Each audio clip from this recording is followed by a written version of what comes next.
आज के इस विश्लेषण में हम सीधे एक ऐसी राजनीतिक आंधी के बीच चलते हैं जिसने सबको हैरान कर दिया है। हम बात कर रहे हैं सी जोसेफ विजय और उनकी पार्टी टीवी के, यानी तमिलगढ़ विट्री कगम के अविश्वसनीय राजनीतिक उदय की।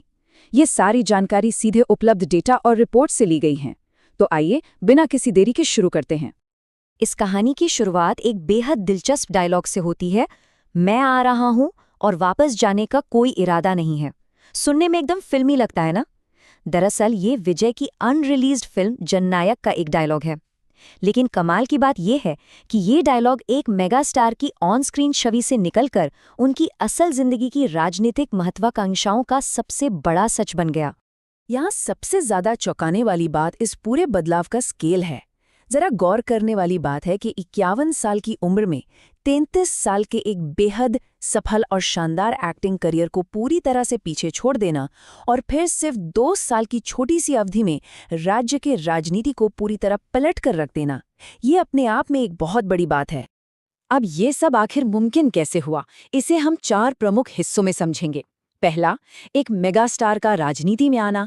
दूसरा, उनकी एकदम अनोखी प्रचार रणनीतियां।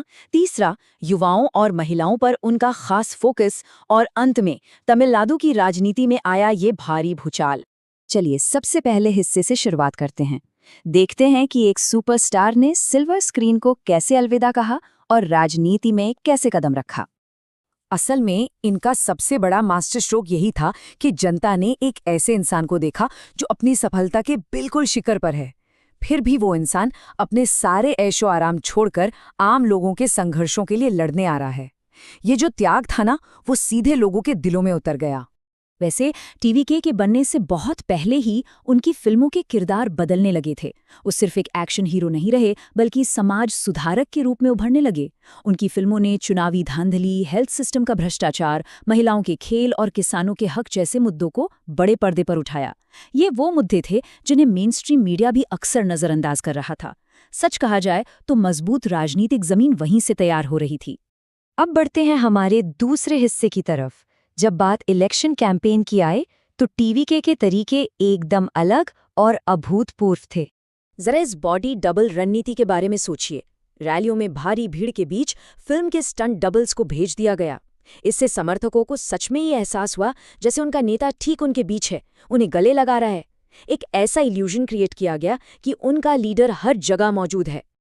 और बात सिर्फ बॉडी डबल्स तक नहीं रुकी। दूर दराज के गांवों में 3D होलोग्राम पहुंचाए गए, कुछ वैसा ही जैसे प्रधानमंत्री मोदी ने 2014 में किया था। इसके अलावा दुकानों के बाहर कैंपेन वाले पुतले रखे गए, रैलियों में पार्टी के रंग में रंगे कस्टम रोबोट उतारे गए और एक खास पहचान, विजय यूनिफॉर्म यानी सफेद शर्ट और हल्की खाकी पैंट। विजिबिलिटी बनाए रखने का कोई मौका नहीं छोड़ा गया। इन सबका चुनाव चिन्ह था सीटी यानी व्हिसल। और कमाल देखिए कैसे इसे एक इंटरैक्टिव वायरल ट्रेंड बना दिया गया। होलोग्राम के जरिए भीड़ से पूछा जाता, क्या आप सीटी बजाने के लिए तैयार हैं? इस एक सवाल और जवाब के तरीके ने रैलियों को एक कल्चरल मूवमेंट में बदल दिया। लोग घरों के बाहर सीटी वाली रंगोली बनाने लगे और बच्चे सीटी बजाकर अपने माता पिता से वोट मांगने लगे। ये सच में गजब था। चलिए अब तीसरे हिस्से की तरफ बढ़ते हैं, जहां हम देखेंगे कि टीवीके ने खास तौर पर किन डेमोग्राफिक्स को टारगेट किया और उनके लिए क्या वादे किए। आइए इस एक डेटा पॉइंट पर नजर डालते हैं। 1.18 करोड़ तमिलनाडु में 29 साल से कम उम्र के युवा वोटर्स टोटल इलेक्टोरेट का करीब 20% हैं। ये वो बड़ा ग्रुप था जो पुरानी द्रविड़ पार्टियों से ऊब चुका था और एक नए विकल्प की तलाश में था। टीवीडीके ने इस मौके को बिल्कुल सही समझा और भुनाया। आम जनता पर आर्थिक दबावों को समझते हुए टीवीके ने सीधे जेब से जुड़े वादे किए।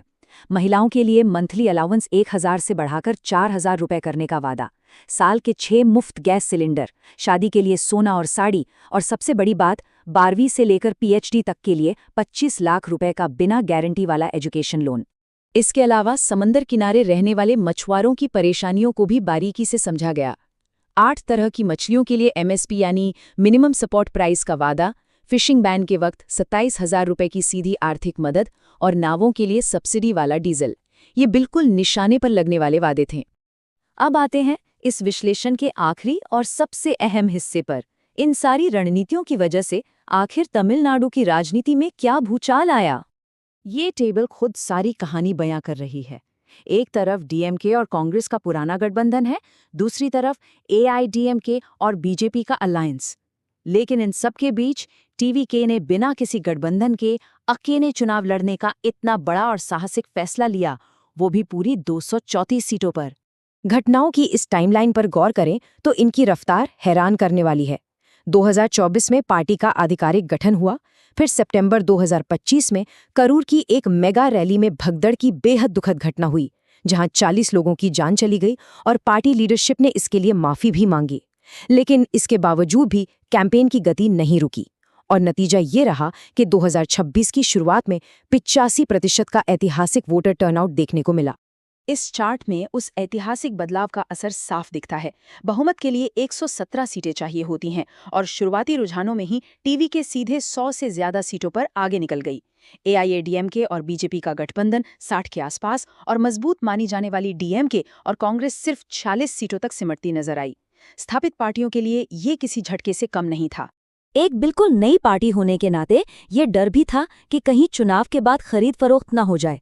इसलिए पार्टी लीडरशिप ने एक सख्त प्रोटोकॉल लागू किया कि जीत का सर्टिफिकेट मिलते ही उम्मीदवारों को सीधे पार्टी हेडक्वार्टर रिपोर्ट करना होगा।